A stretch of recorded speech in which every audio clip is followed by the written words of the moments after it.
Your biggest struggle isn't with the world, it's within you. Today's verse of the day is Galatians chapter 5 and verse 16, which reads, "This I say then, walk in the Spirit, and ye shall not fulfill the lust of the flesh." We are in a constant battle, not just with the world, but within ourselves as well. Paul tells us in Romans chapter 7 that he does the things he doesn't want to do, and that he doesn't do the things that he knows he should do.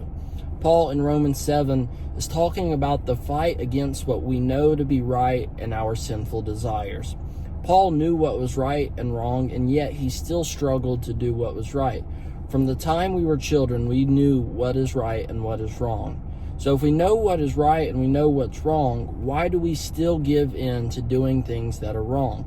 Well, as sinners, we desire to pursue sinful things, whatever that may be. Galatians goes on in the next couple of verses to tell us things that we chase after. Some of them are sexual immorality, impurity, idolatry, witchcraft, hatred, drunkenness, and so on. And we know that this is wrong because God says so, yet we still chase it. But this verse tells us that when we walk in the Spirit, meaning walking with God in a biblical and godly relationship, we are able to fight those sinful desires that we have.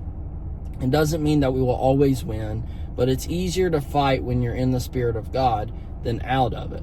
So we have to ask ourselves, are we walking with the Lord and living to honor Him with everything that we do, or do we look to please our sinful desires instead?